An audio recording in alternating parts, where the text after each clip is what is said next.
3.1 میلیون ماشومان په خوارځواکۍ اخته شوي او دا په هرو 4 میاشتو کې دا فیصدي 1% نور هم لوړېږي. دا تازه ارقام دي. دوی هغه زموږ د وطن خلک هم اکثریت هم دا خبره کوي چې په افغانستان کې جنګ و جګړه وه د هغه مخه ونیول شوه. طالب په دې ښه دی خو دې ته نه ګوري چې 3.1 میلیون ماشومان چې په خوارځواکۍ اخته کیږي دا عینا همغسې وژنه ده. یعنې اقتصادي امنیت په هیڅ صورت باندې نشته دی. کټ مټ همغسې وژنې روانې دي. دویمه خبره یو بله دا چې دلته دغه خویندې ناستې دي ګنې نن مې یو ویډیو خپروله دغه د خویندو مایک لږ وربند کې نو نن مې یو ویډیو خپروله چې د دغه په نوم په ملاتړ خپره شوې ده د تلین په مناسبت د ملا منصور. خو دلته خویندې ناستې دي له هغه به صرف نظر وکړم. او بل وړاندې قرار صاحب رحماني صاحب تاسو ته د اصلاح خبره وکړه چې تاسو اصلاح شئ. ځکه رښتیا وایم تر ډېره پورې په دې پسې راپورته شوم چې تا ته ستا د اصلاح لار در وښایم. البته د رحماني دغو په نظر باندې ستا دا ډول اصلاح غواړي لکه څنګه چې برمل اصلاح شوی دی. خدای ته ښکنځل کوه هیڅ خبره نه ده. رسول ته ښکنځل کوه هیڅ خبره نه ده. یوازې دین محمد ته به څه نه وایې، یوازې هیبت الله ته به څه نه وایې، یوازې هغه څوک چې د دوی په نظام کې دي دې ته به بده ورځ نه وایې. خدای او رسول ټوله ورځ ښکنځه رحماني، فدا محمد او حاجي شاهین او مبین دا به ټول درته ګلان ولي. نو لنډه لار یې دا ده قرار صاحب که غواړې د دوی په څېر اصلاح شي چې دوی دې ومني، رحماني دې ومني او دا نور طالبان دې ومني، همغه د برمل اخلاق کاپي کړه او په ذهن کې پیسټ کړه، نور هېڅ ستونزه او مشکل نشته دی. په هر صورت قرار صاحب ما غوښتل دغه بحث یو بلې خوا ته هم لږ راواړوم او پر دې له تا پوښتنه وکړم. پرون ورځ په بلوچستان کې یو برید شوی و چې ماشومان پکې شهادت رسول شوي ول او دا برید پاکستان تر ډېره پورې د هندوستان کار بولي او وایي چې دا یې د بلوچ بېلتونپالو په مټ کړی دی او یو څه پکې داسې غلي غلي افغان طالبان هم پړه بولي. زما په اند خو افغان طالبانو ته په دې توګه دوی بیا هم د برات ورکولو یا د خودمختارۍ د ور بخلو هڅه کړې ده چې هغوی یعنې داسې بولي چې دا له موږ سره نه دي بلکې زموږ دښمنان دي، خو پر بلوچ بېلتونپالو یې هم وراړوي. ستاسې په اند دغه برید چې وشو دا برید به په خپله د پاکستان له GHQ څخه نوي طرحه شوی، هغوی به نوي کړی تر څو په بلوچستان کې میشت پښتانه د بلوچانو په خلاف راولاړ کړي او د دې ترڅنګ دا د طالبانو ذکر یې چې ورسره کړی دی دا به طالبانو ته د خودمختارۍ د وربخلو چې یو دغه وکړي یعنې د پاکستان دښمنان یې خلک وبولي د دې هڅه نه وه. پر دې که تاسو لږه رڼا راته واچوئ. ګوره یو خو د TTP کارونه چې دي نوي نه دي، دا خبرې باید موږ 20 کاله مخکې لا فیصله کړې وای. TTP څوک دی چا لپاره کار کوي 20 کاله مخکې باید موږ په دې خبره پوه وای. اوس خو TTP په پروسه باندې اصلا غږېدل پکار نه دي، په نتیجه یې غږېدل پکار دي. ځینې وخت سړی په نتیجه غږېږي، ځینې وخت سړی په پروسه غږېږي. په پروسه باندې هغه وخت سړی غږېږي چې نتیجه له لاسته نه یې راغلې. مثلا زه غواړم کښت وکړم د غنمو او کښت مې لو مې وکړ، حاصل مې راټول کړ، کور ته مې راوړ، غنم مې ژرندې ته ولېږل، پروړه مې هغه ته څه ورته وایي قدانې ته راوړه. اوس په دې باندې غږېدل هېڅ فایده نه کوي. زه وایم چې دا غنم چې اصلاح سوی تخم و که سعادت تخم و که ښه تخم و اوبه مې لږ ورکړې که مې ډېر ورکړې دا فایده نه کوي. اوس به زه په نتیجه غږېږم. صحیح ده؟ نتیجه یې 2 هکتاره سوله، څومره غنم مې ځینې واخیستل، دا مهمه ده. آیا غنم مې واخیستل که مې وانخیستل، دا مهمه ده. اوس که زه په دې غږېږم چې راځئ چې اوبه داسې وکړو. طالبانو د TTP نتیجه اخیستل سوې ده. نتیجه یې څه شی وه؟ اول دا ده چې پاکستان دې ته ضرورت درلود چې یو بفر زون جوړ کړي د ترهګرۍ لپاره چې په هغې کې دوی داسې خلک میشت کړي چې د هغو په مټ باندې به بهرانیانو حملې وکړي. هغه د دوی کوم کسان چې اوس له کراچۍ او له کوټې حملې کولې هغو په امریکایانو حملې نه کولې. د حقاني شبکه یې جوړه کړه، هغه یې په قبایلو کې واچوله، په قبایلو کې TTP رامنځته کړه. امریکایانو ته به ولوایي دغه په قبایلو باندې خو موږ واک نه لرو، دا خو حقاني شبکه خو په قبایلو کې کار کوي او دلته خو TTP ده، موږ هم په جنګ ورسره اخته یو، هېڅ چاره نه راځي. څه ورسره وکړو؟ دا خو ډېر لوی مشکل موږ ته پېښ سوی ده. هله پیسې راکوي، له امریکایانو یې د ټي ټي پي په مټ باندې په بلیونونو ډالره واخیستل. بیا راولاړ سول، قبایل د سلګونو کلونو لپاره آزاد وو، خپلې وسلې ساتلی سوی، قبایلو سیمه آزاده سیمه او دا د انګریزانو سره د هغه وخت د افغانستان د توافق په اساس باندې فیصله وه چې دا خلک به ازاد دي. دغه ازادي له قبایلو واخیسته، وسله یې ټوله کړه د چا په مټ؟ د ټي ټي پي په مټ باندې. بیا راولاړ سول د قبایلو کې چې څه لوستي خلک وو، تعلیم یافته خلک وو. مشکل دا اوس پاکستان کې قبایل انټیګریټ سوي نه وو، او انټیګریشن د سوشل انجینیرنګ یو اساسي برخه ده چې دا خلک باید په پنجاب کې میکس سي او بیا دوی دلته پنجابیزم را صادر کړي.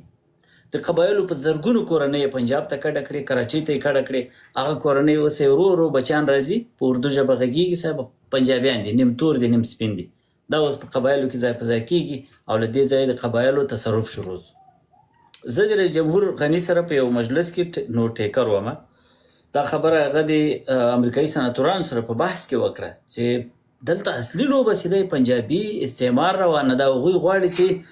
د قبایلو کې د تیلو حوزه ده او د افغانستان طرف ته هم دا حوزه ده. دا حوزه دوی ټول غواړي چې هغه کې یو حوزه د پکتیکا او د وزیرستان د تیلو حوزه او د معادنو حوزه ده، ټوله یوه حوزه ده.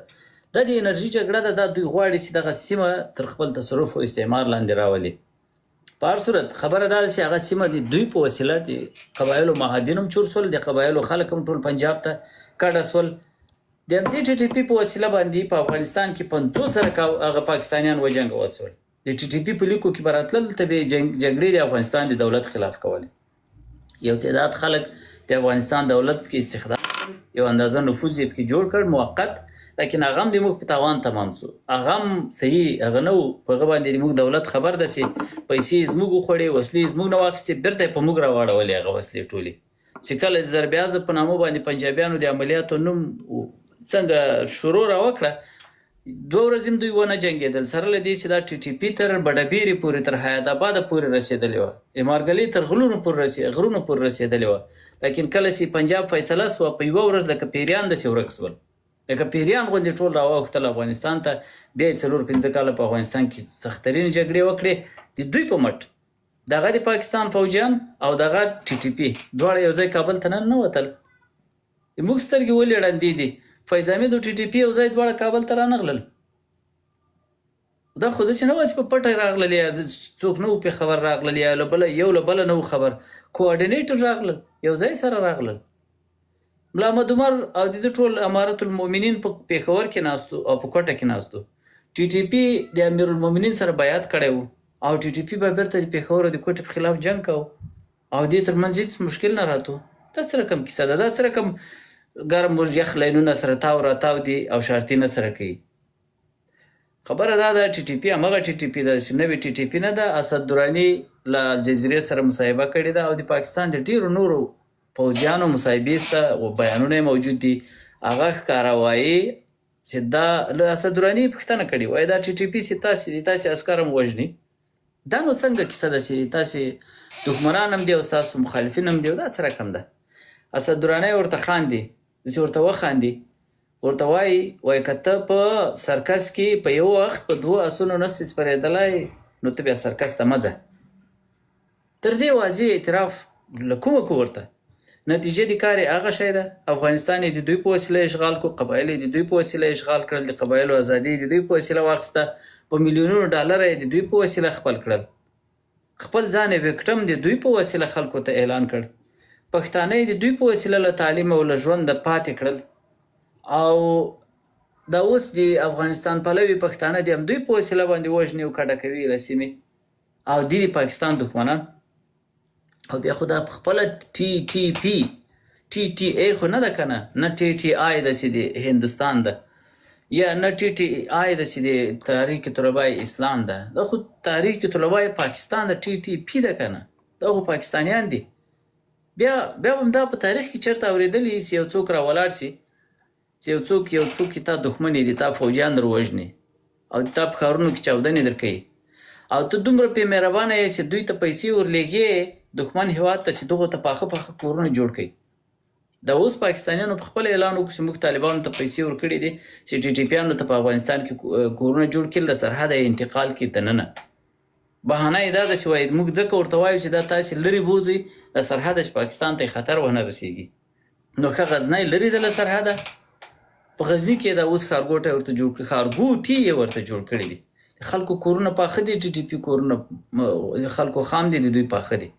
او بیا د مهاجرو په نامه راغلي دي وروره بدماشان دي. په هغې ساحه کې څوک خپل غوا نسي څرولای، په شپونکو ډزې کوي. نو هغه بدماشان یې راوستي پنجابیان، داسې هم نسي پښتانه دي. پنجابیان یې رامارش کړي دي وروره په افغانستان کې، د افغانستان په ښارونو کې ښارګوټي ورته جوړوي. نو خبره دا ده، موږ ته دا مهمه ده چې دا اوس په افغانستان باندې د پاکستان د معادنو مافیا واکمنه ده. د افغانستان سره زر یې ټول یوړل، د بدخشان په سرو زرو باندې چور ګډ کړی، د افغانستان د ډبرو سکاره یې ټول یوړل. ما یو ساعت مخکې هم دلته کیسه وکړه. پاکستان دا 10 کاله کېږي چې د انرژي ډیفیسټ و. هر کال به په اوړي کې د دوی برېښنا پرچا وه او په نیم پاکستان کې به برېښنا نه وه. دا 3 کاله چې دا طالبان راغلي دي او د موږ د ډبرو سکاره ورچالان دي، دوی د 3000 میګاواټه معادل برېښنا یې د افغانستان له ډبرو سکرو تولید کړې ده. دا اوس ټول ډبرو سکاره هغه ته نه دي روان، له تورخم او له هغې راوګرځول چې خلکو توجه نه یې ټولې په غلام خان روان کړي دي. د افغانستان ډبرو سکاره یې ټول چور کړو. دا څه رقم دښمني ده چې هلته هغه د دښمني تورونه پرې لګوي، هلته عام وګړی عام مهاجر نه پرېږدي، وایي داسې ده تاسې دلته بدامني در سره راوړي. او دلته بیا ډبرو سکرو د معدنیاتو ټرکونه دا رقم روان دي د خاورې په قیمت باندې، په کلداره باندې. زه قسم درته خورم د افغانستان د ډبرو سکاره دا اوس هم دوی په کلداره خرڅوي. ته ما ته یې 2 هېوادو تجارت راوښیه چې په هغه باندې د مشتري په کرنسي باندې څوک له چا سره تجارت وکړي. ضرورت یې ده وروره د په کرنسي ولې خرڅ کومه؟ خو اول به یې په خپله کرنسي پوش کوم که زما په بازار کې شی اخلي خو د ما په کرنسي بیا اخلي که نه. دا خو په پاکستان کې زه شی نه اخلم، یا ما خو پاکستان ته نه ده وروړی زه پاکستان کې پرې خرڅوم. دا خو دی افغانستان ته پسې راغلی ده، په افغانستان کې له ما ډبرو سکاره اخلي، نو دلته بیا ولې زه په ده په کالداره خرڅوم؟ خو یا به په ډالر پرې خرڅوم یا به په افغانۍ پرې خرڅوم. پاکستان ډالر نه خرڅېږي، هغه په کالداره باندې نه دي، بخشش دي. قسم په خدای درته خو پرون دلته د هغه تاجر سره زه وغږېدم، ډبرو سکرو تجارت کوي، اوس بیا نوم در واخلم بیا به م هغه سره در راتخته کړی. قرار صاحب زه لږ وړوکې غوندې مداخله وکړم. زه به قرار صاحب زموږ د ملګرو بیخي دغه درته وښایم، زه به یان نومونه درته وښایم. زما نږدې ملګري د نظامیر منګل، همایون دوست، مرجان هڅاند، یو څو نور ملګري هم دي په مزار کې دفتر خلاص کړی دی. انور په نوم کس په دې لاره باندې د ترانسپورټ کار کوي. انور تاڼه هغه کس چې لطفالله مسعود ترې په مدغه کې امریکایانو ښکته کړ، هغه انور په دې کې دخیل دی. عباس افریدي د بسټوې سیمټو کس چې دی، هغه د بسټوې د سیمټو د فابریکې مالک عباس افریدي چې سناتور و په پاکستان کې، هغه د دې قرارداد کړی دی. دا ټول دغه ماته رامعلومه ده، پروسه ماته رامعلومه ده، دا ټول روان دا کار په کلدارو باندې دی. دا ټول جزئیات ماته رامعلوم دي. په هر صورت قرار صاحب کرا شو دغه بل بحث ته په ډېرې بښنې سره. مارکو روبیو پرون تازه غږېدلی، پرون نه بله ورځ فکر کومه تازه غږېدلی د طالبانو اړوند چې امریکا پر دې غور کوي چې طالبان د ترهګرۍ لیست ته وغورځوي او که نه. او هممهاله نن بیا پاکستان یوه بله خبره کړې ده چې پاکستان باید د بنګلادیش، افغانستان او نه پوهېږم بلې کوم هېواد ښودلی دی چې د دې 3 هېوادونو لپاره باید یو بلاک ایجاد کړي. بلاک یعنې په څه معنا؟ دم نور جزئیات نه دي ورکړي. دغه دواړو مسایلو باندې که لږ رڼا واچوئ فکر کوم ډېره مهمه به وي. دا د نورو دوستانو بښنه ځکه غواړم بحث له تا سره لږ اوږدېږي قرار صاحب، خو مهم راته ښکاري. دا بحث مهم دی. اصلي خبره دا ده چې بنګلادیش او افغانستان دلته د چین تجارتي کوریډور خبره ده، تجارتي دهلیز خبره ده. پاکستان د چین او د امریکې ترمنځ په کشمکش کې ده. افغانستان ته امریکا د پاکستان سره د تعامل له زاویې ګوري. پخوا به پاکستان ته د افغانستان د تعامل له زاویې د جمهوریت په وخت کې کتل کېدل او پاکستانیانو له دې ډېر سر ټکاو. ښکاره به د دوی خارجه وزیرانو دا خبره کوله چې ولې افغانستان امریکا موږ ته د افغانستان له زاویې ولې راته ګوري؟ موږ خو یو پارټنر وو، موږ خو دوی یو پخوانۍ ستراتیژیکه دوستي وه، موږ نان نیټو الی وو د امریکې. دغه یې شکایت یې درلود. اوس خبره سرچپه سوې، فلپ سوې ده. اوس داسې ده د امریکې په پاکستان باندې له چین سره جنجال ده. کوشش کوي چې پاکستان ځینې راکش کړي. پاکستان د چین د ډب ټراپ کې هم لویدونکی ده، د قرضې په تلکه کې هم خطاوت لویدونکی ده، او پاکستان په نظامي لحاظ باندې هم په چینایي تسلیحاتو وسلو باندې تکیه زیاتېږي ورځ په ورځ. پاکستان ګوادر کې چین ته اکسس ورکړی ده. چین خو ظاهرا وایي چې موږ هلته تجارتي پورټ جوړوو، خو په حقیقت کې دوی هلته نظامي پورټ جوړوي. که چېرته ګوادر ته د چین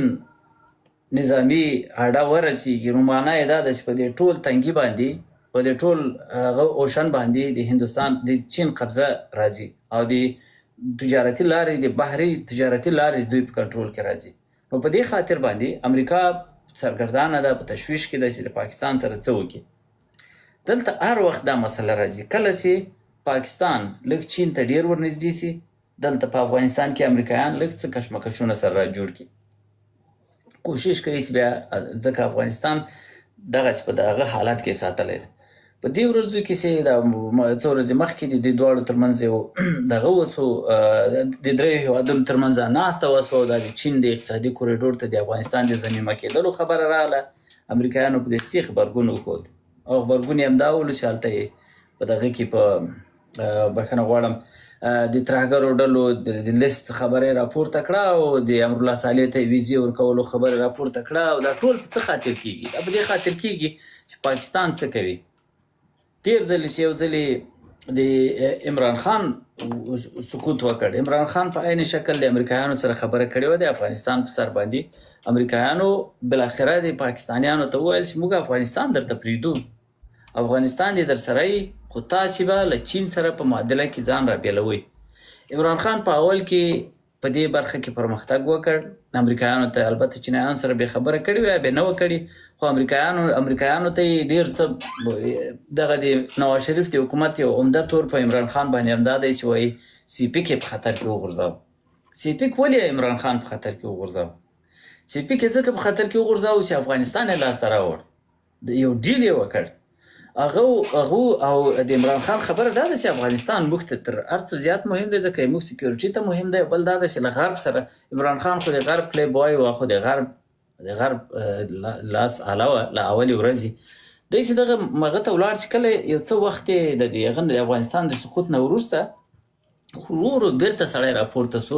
بیرته یې چینایانو ته هم ځان ورنږدې کړو، او روسانو ته یې دغه ورکړه، روسانو ته یې لاس ورکړ، پوتین ته یې لاس ورکړ. د یوکراین د جګړې د پیل په ورځ باندې عمران خان روسیې ته ولاړ. دا بیخي د غرب لپاره یې منلو وړ نه وه. عمران خان خبره دا وله چې موږ څو میاشتې کېږي پرله پسې په واشنګټن څخه مو یوه غوښتنه کړې ده چې موږ یو سفر واشنګټن ته وسي، او واشنګټن هېڅ ځواب نه راکوي. د واشنګټن خو واضح خبره ده، واشنګټن ډېر څه غوښتل دي. د واشنګټن پوهېږي چې موږ څومره لویه تحفه پاکستان ته ورکړې، جمهوریت مو ورته سقوط کو، افغانستان هم 2 لاسې ورته وسپارو، او دوی لا په دغومره انرژي امکاناتو، په دغومره معدنیاتو سربېره پاکستانیان لا نور څه غواړي، لا تر اوسه پورې شاته کېږي نه له دې مسلې. اوس هم خبره داسې ده،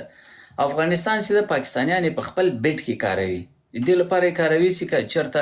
امریکې سره دوی کشش راځي، افغانستان هم په همدې تله کې کله یې له ځان سره دې خواته کشي، کله یې له دې خواته کشي. زه دې یو بل ثبوت درته وایم، یو هیله له ټولو دوستانو کوم، هر وخت چې دا سیاسي مسایل ګورئ، تاسې یاداشتونه در سره اخلئ. سیاسي موضوعات داسې وي چې که یاداشتونه در سره واخلئ، ځینې خبرې ذهن ته وسپارئ، بله ورځ هغه نقطه له بلې نقطې سره ارتباط پیدا کوي، بیا مو ذهن ته خبر راځي چې او والا دا خبره خو دا رقم ده. کله چې عمران خان روسیې ته ولاړ، ستاسې به په یاد یا به نه وي، عمران خان چې کله روسیې ته ولاړ، په هغه ورځو کې طالبان بیخي روسان سوي وو، دومره له روسانو سره خواږه سوي وو چې کابلوف په 2 ورځ هره 2 ورځ په کابل کې ناست و. کابلوف دومره ځان مطمئن ګاڼو له افغانستانه، د برېښنا یې هم راخوسې کړه، ازبکستان ته یې وویل چې برېښنا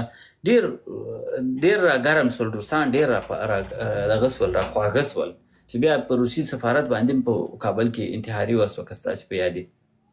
دغه ټول ځکه چې عمران خان پاکستان ورنږدې سو. کله چې پاکستان بیرته له روسیې را لرې سو، طالبان بیرته امریکایان سول. کله چې پاکستان چین ته ورنږدې کېږي، طالبان د چین په کونه ورننوځي. کله چې پاکستان بیرته له امریکایانو سره غاړه وړي، یو هغه ورسره نږدېکت ورسره کوي، بیرته طالبان یعنی طالبان اوس د پاکستان د موږ خارجه پالیسي ټوله پاکستان په اختیار کې ده او دوی اصلا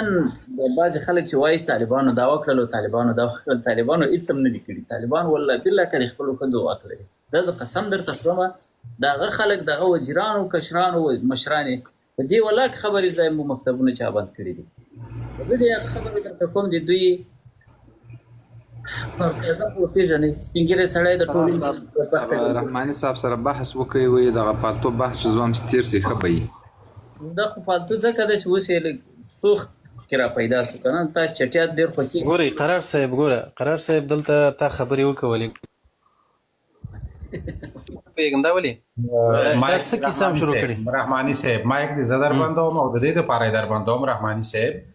2 ساعت هم ته وزغملې 2 پوښتنې ما کړې دي حد اقل قرار صاحب د دې ځواب باید راکړي دا بحث به ستا دپاره مهم نه وي خو دا لاندې چې 600 کسان ناست دي د دې دپاره مهم دی او قرار صاحب د دې دپاره نه دی ناست چې تا قانع کړي قرار صاحب د دې دپاره ناست دی تر څو دغه نور خلک رښتیا هغه د ولایتونو سقوط څنګه شو تا خو ویلې 2 ولایتونه هم سقوط کړی ولایتونه پرېږده هغه مسایل پرېږده تاسې بس بیخي بلې خواته وړئ قرار صاحب پر همدغه مسله باندې راوغږېږي ابو شبیر یو خو تاسې خیر دی د ابو مبل نومونه لرې کوي د خدای خاطر وکړئ دا ابو تبو هم له ځانونو سره لیکلي وي قرار صاحب دغه سکرټر دې لږ غلی که دغه سکرټر لږ غلی که بحث ته هم ادامه ورکوئ او د دې تر څنګ قرار صاحب د امریکا دغه غبرګون چې ویې ښودو مارکو روبیو چې کوم دریځ ونیو دا غبرګون پاکستان له دې لوبې څخه راګرځولی شي که نه دلته خو طالبان د بحث وړ نه دي ځکه طالبان دا کار نه کوي پاکستان یې کوي نه پاکستان چې ده پاکستان مجبوره ده پاکستان لپاره چین پرېښودل هم ډېر لویه فیصله ده ځکه یو خو دا ده چې چینایانو یو هغه لري چینایان یو پالیسي لري دا اوس یې په دا نږدېو کې د تاجکستان یوه برخه سیمه بیخي جنه واخیسته چینایان د قرضې ډېډ ټراپ ورته وایي د قرضې تلکه لري په دې تلکه کې د غورځئ یو وخت کې داسې ځای ته راولي چې بیا به لکه په زیمبابوې کې چې پوره هوایي ډګر ځینې واخیست په سریلانکا کې پوره یو سمندري لنګر چې دی چینایانو خپل کړ ځینې پاکستان هم په همدې شکل راګیر کړی دی د قرضې په تلکه کې د راایسارۍ اوس خبره دا ده چې پاکستان چې د چین ځان را لرې کوي او دا زه تاسو ټولو دوستانو غوښتنه کوم هیله کوم لاړ شئ په پاکستان کې د پاکستان په دغه انګلیسي رسنیو کې د چین او د پاکستان په اړه د روابطو په اړه باندې مقالې ډېرې زیاتې لیکل شوي دا خامخا ولولئ دا مقالې اکثره د همدې په باره کې دي چې اکثره پاکستانیان کوشش کوي د انګلیسي مقالو له لارې غرب ته دا پیغام ورسوي چې تاسو په پاکستان باندې رحم وکړئ له پاکستانه دا غوښتنه مه کوئ چې پاکستان دې له چینه ځان رابیل کړي ځکه دا کار د پاکستان لپاره ډېر مشکله ده په اقتصادي لحاظ ډېر مشکله ده ډېر لوړه نظامي تکیه په چین باندې لري د موږ تسلیحات په چین باندې متکی دي او دا شایسته د امریکا دا غوښتنه له پاکستانه دا ریالیسټیک نه ده امریکایان څه ورته وایي امریکایان ورته وایي چې په 2019 کې خو تا موږ ته ویل چې دا ریالیسټیک ده په 2019 کې د تا باجوه راغی د انګلستان په توسط باندې امریکایانو ته پیغام ورکړ چې موږ بیرته حاضر یو چې تاسې کم ته راسو د سړې جګړې نه مخکې حالت ته راسو سړې جګړې حالت ته خو تاسې داسې وکړئ چې دا د افغانستان نه لاس راته واخلئ افغانستان پاکستان ته د افغانستان له لینزه مه ګورئ اوس امریکایان وایي چې موږ خو افغانستان د غوښې دا د په لاس مې درکړ اوس خو ته باید ډلیور کړې څه چې درنه غواړو هغه باید ته موږ ته ډلیور کړې زه په دې باور لرم زه خپله سره له دې چې له دې ویرېږم چې پاکستانیان صاحب یوه پوښتنه کوم د افغانستان اوس د پاکستان په لاس کې څنګه ده دغه تشریح کړه څنګه ده د پاکستان په لاس کې داسې په لاس کې قرار صاحب دغه د ده ته که ځواب ورکړی بهتره وي چون ما ډېر ناسل وي د کې منتظر مهرباني لقمان ستاسې اجازه وي وبخښئ چې ستاسې د خبرو منځ کې راغلم تر هر څه د مخې زما سلامونه ومنئ ټول ته خدای وکړي روغ و جوړ سي حتما باعزته اوسېږئ تر هر څه د مخې دغه رحماني ته یو څه ویل او له هغې وروسته ترې یو پوښتنه لرم لومړی به یې له پوښتنې در شروع کړم مخکې دې وویل چې پاکستان سره دښمني کومه دښمني د عیسی د استخباراتو رسمي ادرس تاسو هغه جنرال مبین ته چې کلونه ستاسې لپاره زه بخښنه غواړم په رسنیو کې وغپل او د رښتونو افغانانو مشرانو کورونه یې لوټ کړل، د هغوی کورونو ته کیمرې ورولې. د هغه پاکستان پر وړاندې 2 تیزې توندې خبرې وکړلې. له همغه ځایه ورته لومړی پسې پوسټ او بیا یې ورته وویل چې په کابل کې در باندې غوږونه ونیسو او هماغسې یې پرېږدو. دویم پاکستانیان راځي ستاسې په وطن کې، په بر وطن کې راځي د سوداګرۍ او دلته د کاروبار د جوړولو په نوم باندې راځي، بیا هلته رسمي دفترونه راځي او هغه افغانان ته چې تاسې دې حالات ته مجبوره کړي چې دا وطن پرېږدي، بیا لکه څنګه چې تاسې شپه ورځ د خلکو ته پیغامونه ورکوي، هغوی هم له تاسې زده کړي دي. دې 8 شاوخوا 9 میلیونه چې په دغه تیر کې ستاسې د راتګ سره، البته ستاسې نه د طالبانو په راتګ سره، ته خپله غریب زموږ په رقم باندې د طالبانو راتګ نه وروسته یې خپله هم تښتېدلی، نه پوهېږم چې د غرب په کوم هېواد کې پروت یې، افغانانو ته پیغور ورکوي، ورته وایي چې تاسې له خپل وطن تښتېدلي یاستئ. درحاله چې په خپل وطن کې دوی خپله هغسې خلک دي چې وروره نه په خپل وطن کې د ژبې حقوق لري یا رقم حق او حقوق په خپل وطن کې نه لري. دریم تاسې وویل چې دغه د پاکستان په دغه په اړه مو خبرې وکړلې. زه نه پوهېږم تاسې څه غواړئ د خلکو ثابت کړئ، نه پوهېږم څه غواړئ خلکو ته وښایست. ډاکټر نجیب هماغه مجاهدین او هماغه مقاومتیان چې تاسې یې بد ګڼئ، ولې زه وایم زه ډېره بخښنه غواړم وګم د هغوی سپی په تاسې شرف لري. څو بیخي نهایت ډېر وخت مسعود او نور څومره مجاهدون ډله چې په کابل باندې حاکم وي، ډاکټر نجیب ته یې هېڅ ونه ویل، ولې ستاسې په راتګ سره ولاړئ، د هغه له دفتره مو راوایسته، د دفتره مو راوایسته، لومړی مو وویشت، بیا مو پر موټر کش کړ، بیا مو په آرینا چوک کې راوځوړنده کړ د عیسی په امر باندې. پلساو افغانان، ایران، پاکستان او څومره ګاونډي هېوادونه چې په تېر کې تاسې سره مرمۍ ټوپک پیسې درکړي دي، هره ورځ یې وهي ډبوي. که دغه جمهوریت 100 ځلې بد سوی وای، دومره نور بدتر سوی وای، دومره نور خراب سوی وای، ولې افغانانو ته په دومره بد او ټیټه سترګه چا نه وکتلي. ته په خپلو خبرو کې د مخکې څو ځلې وویل چې دغه جمهوریت موږ ته یې څه راکول، څه دې کړي دي، که یې هېڅ نه و کړي، که دغه جمهوریت بیخي یوه تیږه په بله تیږه نه ویښې، در حال چې جمهوریت ډېر څه کړي دي، موږ هم افغانانو ته په دومره سپکه او بده سترګه او دومره ذلیل نه وو لکه نن چې ذلیل یو. البته یوازې موږ نه، ته هم را سره ذلیل په دغه غرب کې موجود چې په هر ځای کې پروت یې. مخکې قرار څه یادوري درته وکړلی، د پاکستان چې زما سکارش هغه د افغانستان له ټولو باډرو څخه اړوي په خپله کرنسۍ باندې، ولې کله چې زما د رومیانو د پیازو وخت راځي، بیا زما موټر اخواته نه بریځي، په دورخم کې را باندې خوسا کوي. په زرهاوو افغانان تاسې دې حالت ته مجبور کړئ چې دا وطن پرېږدي، هغوی د دې وس نه لري چې بل چېرې ولاړ شي، اخر مجبوره شي همدې پاکستان ته ولاړ شي. هغه څه چې کولی شي هلته ځان پټ وساتي، که نه شي کوم تاسو ته معلوم وي هغوی ته یې رسما په لاس ورکړئ، هلته یې پرې وژنئ، ټکوئ، وهئ. زه نه پوهېږم چې په کومو سترګو څه ډول څه شی غواړئ دلته خلکو ته ثابت کړئ، څه رقم ځانونه هغه ثابت کړئ. د جمهوریت د سقوط څو ورځې وړاندې ستاسې ملا برادر په کراچۍ کې له پل لاندې ناستو خپل جنګیالیو ته یې وینا کولی، بیا راتلل په افغانستان کې جګړه کولی. بحث خو دې وکړه، هیله کوم یو دریم قرار صاحب د مخکې اجازه راکړئ، ته ډېر بیا نظامي بحث کې نه پوهېږم ته څو اړخونه زه تاسو ته بیخي وخت نه درکوم، خبرې کېږي، صبر وکړئ، تاسې ډېرې هیله کوم. خو پرېږده چې قرار صاحب که زه قانون دریم مخکې قرار صاحب ته قرار صاحب ته غواش ونیسه غواش ونیسه نهایت ډېرې خبرې کوي. اوس قرار صاحب دغه سړي خبرې وکړلې، خبرې ما واخیستلې، هیله کوم ته د مایک وتړه، زما نوبت دی، پرېږده چې هر څه وایم، ته یو څه پرګرمانه هڅه بیا د کیس تا دا چټیات وسړی، ته تر اوسه زیرې سن دی وسړی، ته چېرته دغونه سوالو ته سر خلاصېږي. زه چې ګورې هغه ما هر څه چې په مدرسه کې ملایان را باندې نه دي ختلي ستاسې په رقم باندې وسړیه ستا حیثیت و، دا ستا حیثیت و. آفرین. اوس وروستۍ خبره مخکې قرار صاحب ته وایي که ته په مایک وتړې دا ستا په ناپوهۍ باندې دا ستا ناپوهي دی، ولې ولاړ شئ خپله لاندې وګورئ، په دغه پښتو لیکدود ستا وګورئ، حتی پښتو لیکدود دې نه دی زده، په وروستۍ کې مې ناز د افغان او د ځوان درڅخه غوښتنه او هیله لرم له ملایبت الله نیولې تر تا پورې ډېر د شرم ځای دی چې ټول عمر مو له ښځو سره جنګ کړی دی. د دې پر ځای چې د دې ښځو حمایت وکړئ، ملاتړ یې وکړئ، که نور هېڅ نه وي، د همدې ښځو په کالو کې د افغانستان له سپرې کې تاسو پټ شوي یاستئ، باید له دوی څخه تاسې ملاتړ چې موږ کړی وي.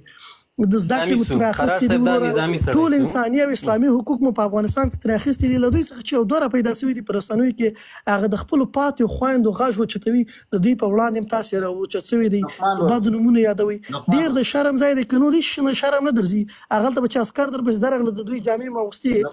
حد اقل هغې خو باید وشرمېږي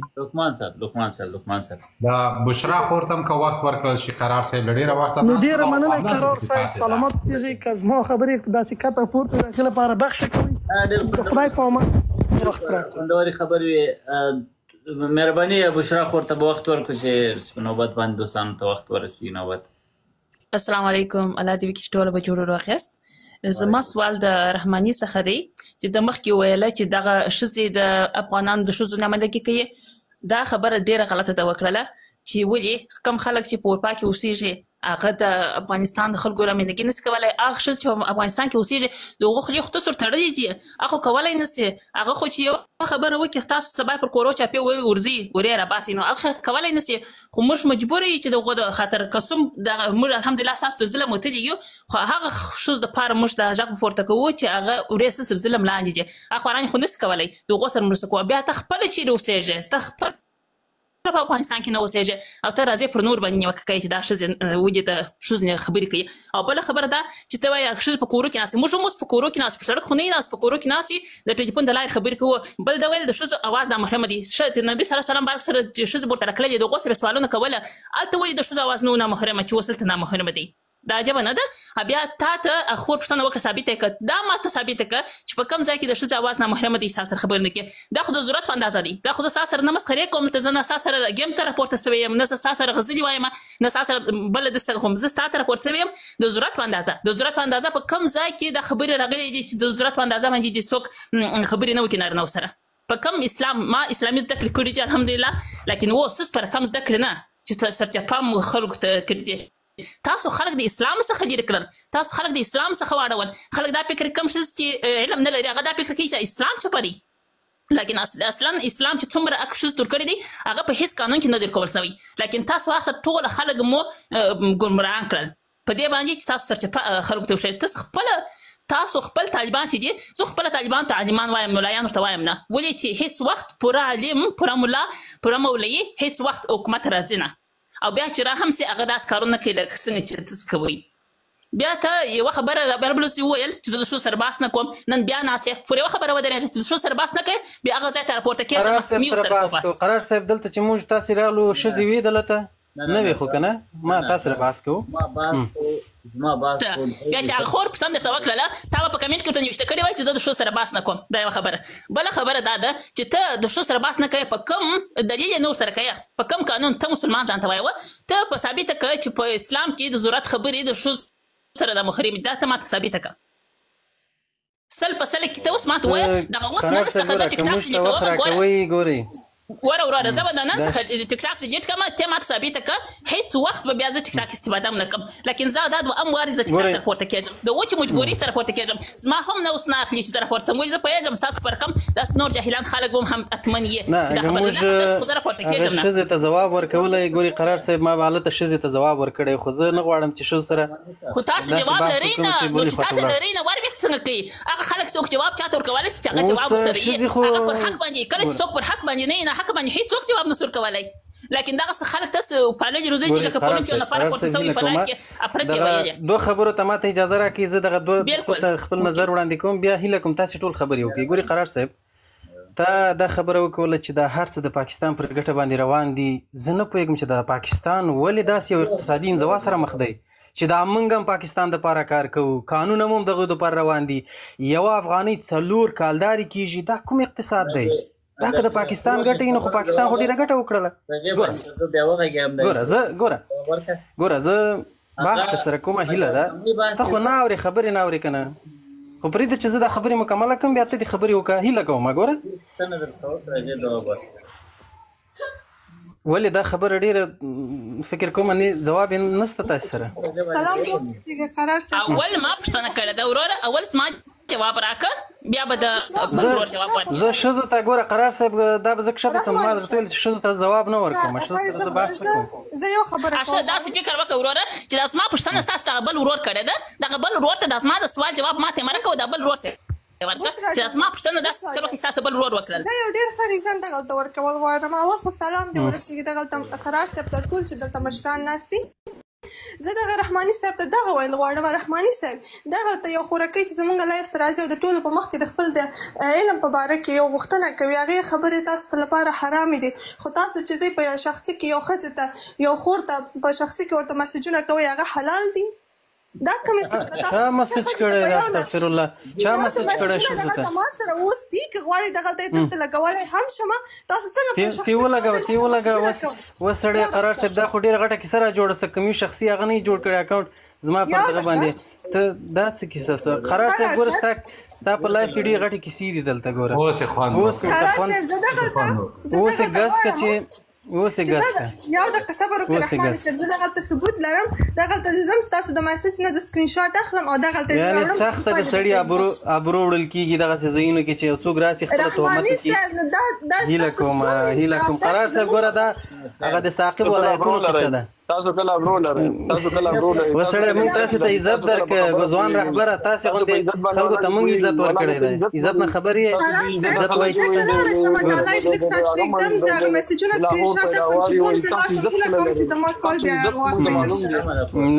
نه دغه د سیسیمو نتیجه نه ورکوي ګورې قرار صاحب ما مخکې دا خبره درته ګوره پر ما باندې ګوره د خوارجو یا د داعشو ټاپه هم لګېدلې ده ګوره قرار صاحب د داعش ټاپه همدغه ساقب په شمول ځینو را باندې لګولې ده نتیجه یې ورنه کړه اوس راغلی دا خبرې مو شروع کړې هیله مو دا دی واضح درته وایم ښه سر خلاص کوي یو چا چې ارګ لاسه ورکړی ته باندې داسې خبرې به کوي یو څوک چې دلته د اکابرو ژبې ته باندې خبرې به کوي یا دغه صبر شه تا سره ما یو بحث کړی ده قسم په خدای یوه پوښتنه رحماني نو که دا مایک تا سره بیا د ارګ څلور دروازې موږ سره دي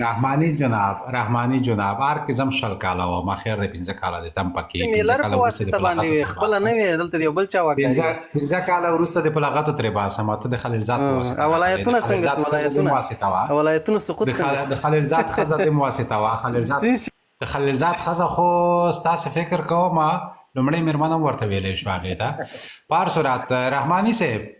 لومړی میرمنې به راتېر شو اوس دا راته ووایه د ښځو ځواب ته نه ورکوې د نارینهو ځواب ته نه ورکوې څه وکړو اوس لایف ته درته پیریان راپورته کړو ګورئ لایف ته درته کوم بل شی راپورته کړو د چا ځواب ورکوې ګوره ما یو خبره درته وکړله دا اوس دغه ښځې ویلې چې رحماني دلته چاته کومنټونه کړي دي والته یې داسې خبرې کړي خو دغه دروغ وایي که زه همدې ښځې ته دې مسیجونه کړي دي دې ښځې ته مې مسیجونه کړي دي استغفر الله دا زه په دغه رقم جوړای دی چې به کمنټ جوړ کړي تاسو راځي نه پرېږده هغه باندې جوړه شوې ده هغه آی ډي د دین نه ده اصولي هغه آی ډي د دین نه ده هغه دی وخت قرار صاحب زه هیله کوم دغه زما بحث ته ځواب راکړه په واضح ډول باندې یو افغانۍ څنګه 4 کالدارې شوه دا ځواب راکړه دا هر څه د پاکستان په ګټه باندې روان دي پاکستان ولې کوشش کوي دغه سپیک پلاس خو هم لاړه دا هم د دې په اړه باندې کوم کارونه چولي او خلاصو نو مسله دلته دا ده تاسې ولې دا خبره نه ده چې دلته دوی راځي دا بحث کوي چې طارق یو پاکستانی دی په کابل کې ویلي چې پاکستانی یم او په افغانستان کې دوی د افغانستان د نظام او د افغانستان د موجودیت خلاف دي دا خلک دا یوازې دا نه چې دلته یو څوک راځي یو بزنسمین یا سرمایه ګزاري کوي دا د دوی اساسي ستونزه دلته د نظام سره ده هیله مو دا دی دا وړي خبرې شاته پرېږدئ که بحث کوي هر سړی راځي یو ورې نظامي خواته ځي یو ورې ملکي برخې ته ځي یو ورې سیاسي بحث ته ځي که تاسې یو برخه راونیسئ موږ به در سره بحث وکړو که د اقتصاد په اړه را سره بحث کوي وی کوي که د کاسه هزار پروژې په اړه بحث کوي هغه د هغې افتتاح هم کېږي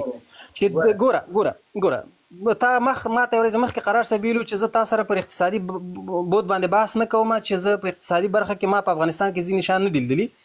د کاسه پروژه 480 میلیونه ډالر ګوره لګښت یې 360 نړیوال بانک ورکول، 80 میلیونه ډالر ستا 20 کلن جمهوریت ورته جوړ نه کړل. دغه ستا لاسته راوړنې وې، دغه ستا اقتصاد قرار صاحب پر دې بحث کوي. ګوره قرار صاحب د دوی یو بل لاسته راوړنه باندې زه غږېږم د زما سکرین کله غټ کې د دوی یو بل لاسته راوړنه د ظهیر رحماني صاحب ته ورښایم که داسې نه 200 عکسونه ولګوه ما ته کوم دغه نه کوي. زه خبره شاته نه ځم د خوارجو په ټاپه چې شاته لا نړم دغه ویډیو لګوو وګوره ما کوه خیر افغان دي دا اصول دی بحثو. تو خدای تاسې که ښځې ته ژمن وای که دغه ښځې نه شرمېدلی وای ساقي به تا د دې ښځې مخکې ساقب صاحب ګوره ته هوښیار سړی یې ځان ته هوښیار بشرا ناسته او بشرا د پاره به دا عکس پور کړی سکرین باندې ویډیو خپروي. دومره بې حیا خلک خدای دغه تا علم ده دا لږ شرم وکړه ساقبه په خدای چې شرم درته مرګ درته ودرې داسې د خوندو په مخ کې دا ویډیوګانې خپروي ته او به خدای افسوس دې تا په حال کوم حیثیت خبره کوي؟ دا حیثیت لري؟ ته حیثیت لري په دا چشمو دی؟ ساقب صاحب مایک دې بنده ګورې ویډیو یې نه ده خپره کړې. ساقب صاحب مایک دې بند ده نه پوهېږم ولې بنده زه به در خلاص کړم. روایتي ښځو سره بحث وکړه دلته د ښځو مخکې دلته داسې عکسونه راوړي. ګوره دې عکس کې څه شی بدي وه خو دا ملا منصور و ملا بدري پښو ته ناست دی. دا پرون د ده د شهادت نه هم تلین و هغه میلر اسدالله خالد ته ناست و. اسدالله خالد ته سر د خلاص و بې غیرت نه اسدالله خالد خو جماعت ته نه تلو هغه خو ستاسې په منځ کې میلر ناست ګوره که هر څوک ناست ساقب صاحب دومره ډزولی ښه سر د هر څوک ناست ساقب صاحب ګوره دا تا په هوښیارتوب باندې دلالت کوي چې ته د خپلو خوندو په مخ کې دغسې ویډیوګانې خپروې. ساقب صاحب زه په دې کې زه له شفیر ورور سره موافق یم چې طالبانو خو نه یوه ورځ ده نه یې 2 ورځې دي نه یوه ویډیو ده نه یې 2 ده نو ته به هره ورځ دلته فورن فلمونه چلایې. نه دا مو ووایه قرار صاحب چې اسدالله خالد ښځې سره شخصي رابطه کړې ده غوښتنه یې کړې ده دا مو ووایه. ګوره اسدالله خالد سره د دفاع له سایډ نه غږېږي بیا داسې وغږېږه خبر ته وګورسه شخصي مکالمه ده د 2 انسانانو ترمنځ او یو نر ده یوه ښځه ده په خپلو کې سره غږېدلي دي ودرېده. هغه هم صوتي مکالمه ده صوت باندې هر څه کېدای شي دا اوس په اے آی باندې دا ټول غږونه کاپي کېدای شي تا غږ هم کاپي کېدای شي زما هم کېدای شي هغه دواړه ودرېږه. هغه ټاپ استخباراتي ټارګېټ و خدای پوهېږي چې هلته کیسه څه سوې ده خو هغه د ټول جمهوریت یوازینی سند دی چې د ټول جمهوریت څخه خلاصه سو ته خبر ته وګورم نو زه دا خبره بشپړه کړم خبره کې مه رالوېږه. د جمهوریت فقط هغه یو صوتي غږ راوتلی د طالبانو روزمره ولې د فوټبال د رئیس وال هېر سو کوم رئیس وال د فوټبال د رئیس وال هغه لفظي د فوټبال جینیکیانې چې بوتللې پنجشیر ته یاد ته دې راځي ګوره ته یار خبر ته وګونسه هغه لفظي تحرش کړی و. لفظي تحرش په معنا پوهېږئ یوازې یوه خبر درته کوم ګوره هغه تېر ګل مجاهد څنګه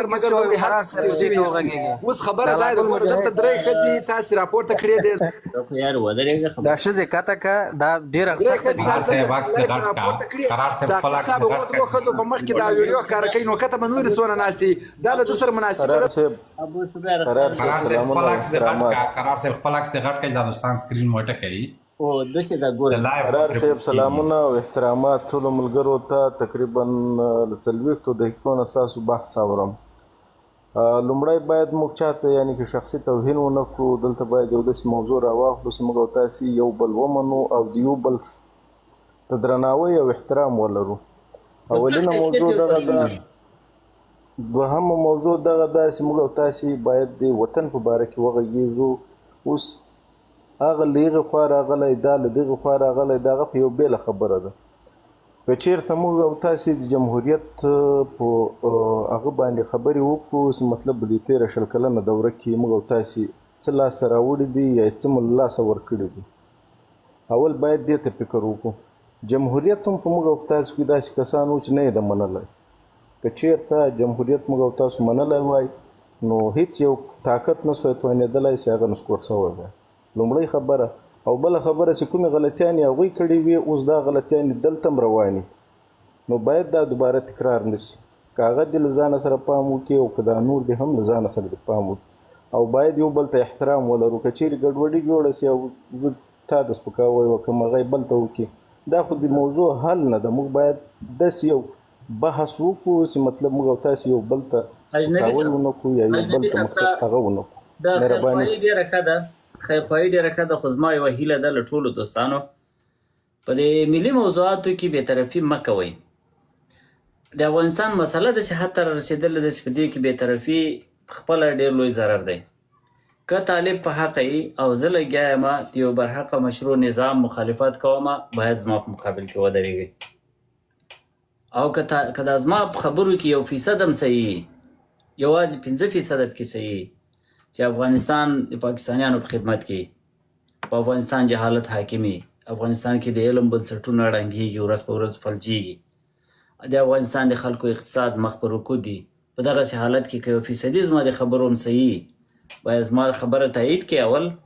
بیا ووایه چې دغه پلانۍ برخه د طالبانو خبره هم صحیح ده.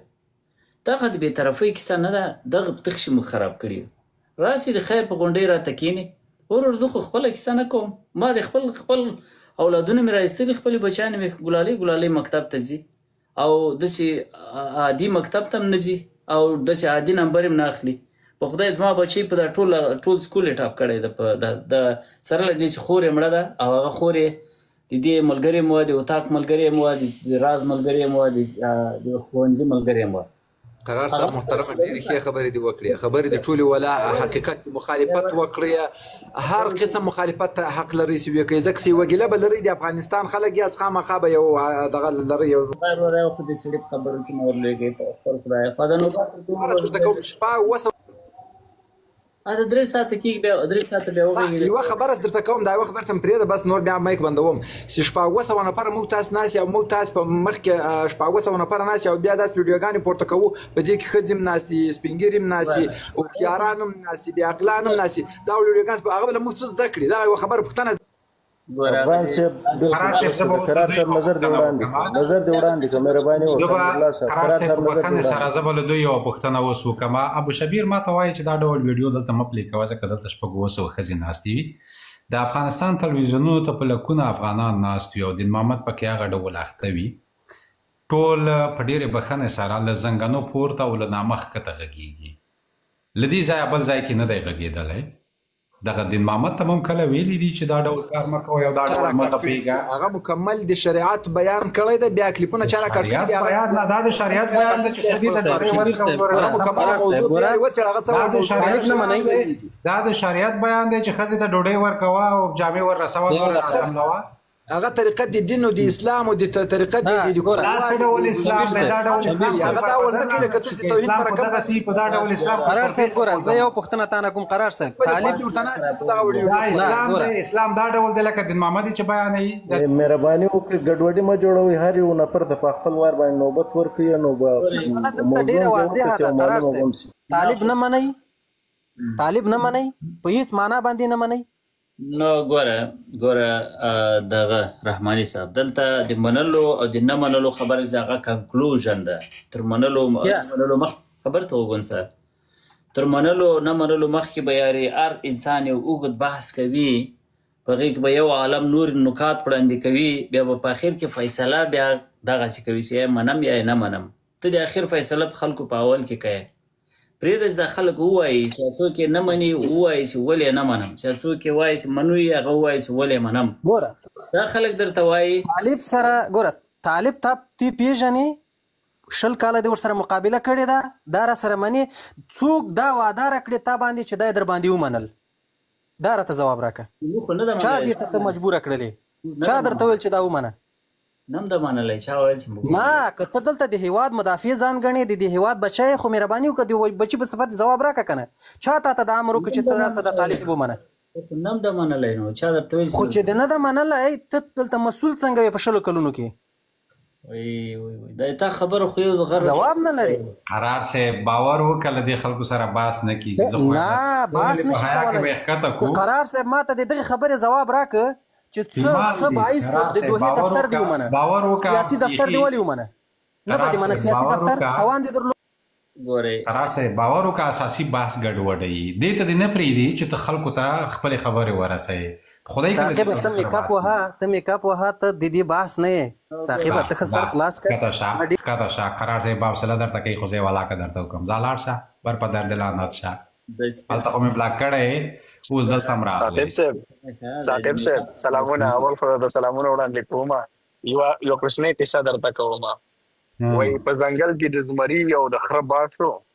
نو دوی دواړه مشر زمري ته لاړل چې کله هغه وړاندې کړله نو مشر زمري بېله مکالمې ویلې چې دا زمری بندي کړي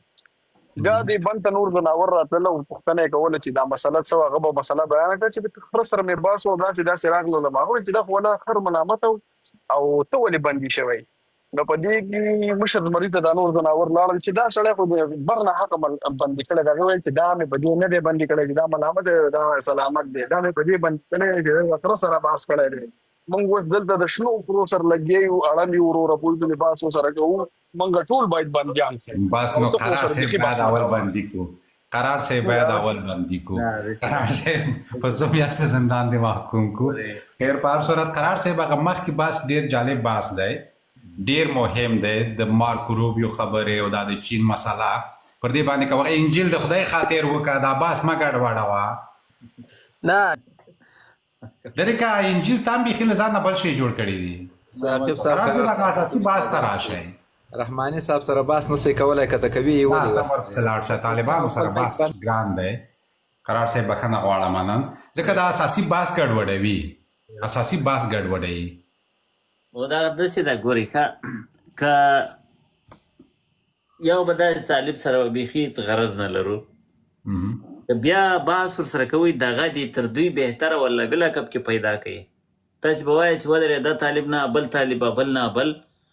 که به دغه طالبان تر ملا مهدي حسن ډېر هوښیار نه وي زه خپل خدای که به دغه طالبان تر نظام احمد ډېر هوښیار نه وي زه خپل خدای که به تر هغو ډېر پیشرفته نه وي زه خپل خدای غم دا ده په داسې بلا اخته یو ښه چې که نه ورسره غږېږي خو په ملک دې واکمن دې ټول ملت یې یرغمل کړی او تباه او برباد یې کړاست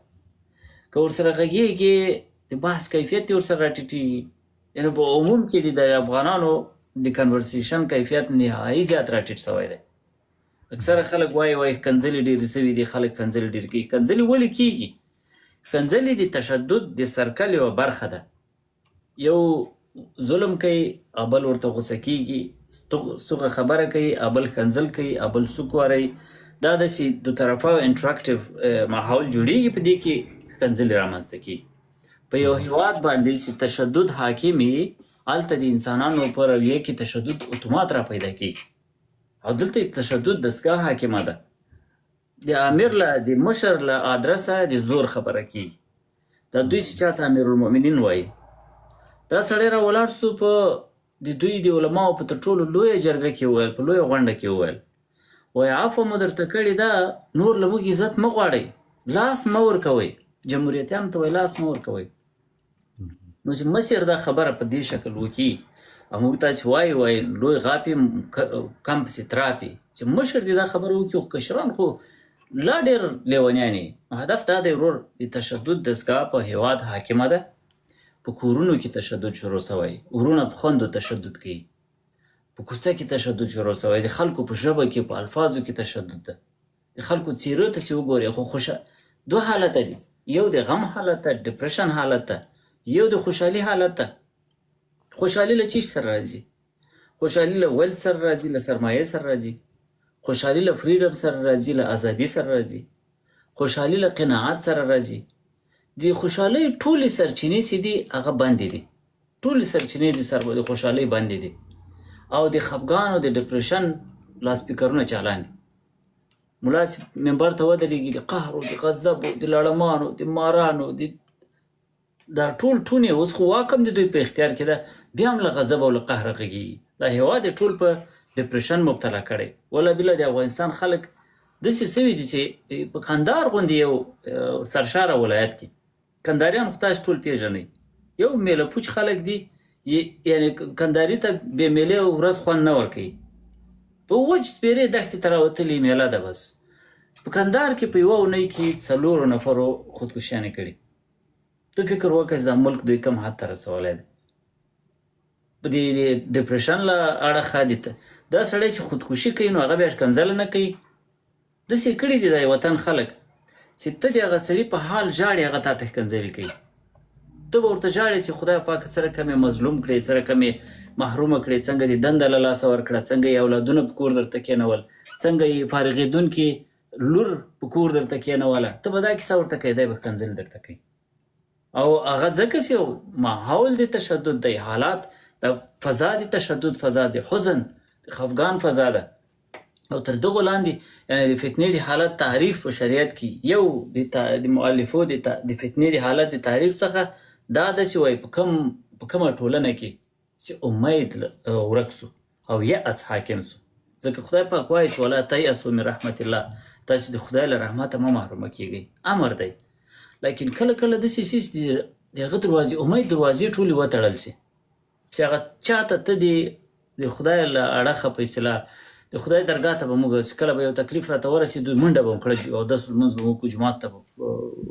خدای ته په زاریو ودرېدو اوس په جومات کې قاتل راته ناست په جومات کې غاصب راته ناست په جومات کې منافق او مستبد استبدادګر راته ناست پردی نوکر راته ناست په خلکو باندې امید دروازې هغه وروستۍ دروازه د امید چې هغه جومات ته هغه هم په خلکو تړل ده وطن حالات دا رقم سوي د تشدد تر موضوع پورې مویل بخښنه غواړم تاسې خپلې موضوع ته راستانې سئ رښتیا هم دوی سره مشکل دا ده چې سړی بحث کیفیت نشي ورسره لوړولی نه هغه با کیفیته بحث هم ترسره کولی شي نه یې تحمل کولی شي ما قرار صاحب مداخله مې د همدې دپاره وکړه لاندې اکثریت خلکو همدا لیکل چې موږ غواړو قرار صاحب واورو موږ غواړو قرار صاحب واورو او زه هم په همدې نیت ناست یم چې له قرار صاحب څخه یو څه زده کړم او باوري یم دا نور کسان هم همدې ته ناست دي چې قرار صاحب واوري او له قرار صاحب څخه یو څه زده کړي نو د دې دپاره ما غوښتل چې همدې ته تاسې راوګرځوم او هغوی سره ډېر بیخي ډېر بند پاتې شوې او خبرې بیخي داسې یو ځای ته ورسېدې چې نه ما ته ګټه کوله نه د ناستو خلکو ته ځکه دوی په اساسي موضوع کې همیشه داسې چلک وراچوي چې څوک خبره وانخلي په هر صورت دا د خلیلزاد له خبرو وروسته د خلیلزاد مېرمنې خبرې وکړې د هغوی خبرې هم تقریبا همداسې دي چې افغانستان ته په تګ او راتګ کې هېڅ ویره مه لرئ دا څنګه داسې یو دم پرې مهربانه شوه دا هم د خلیلزاد په ترو باندې د امریکا پلان دی د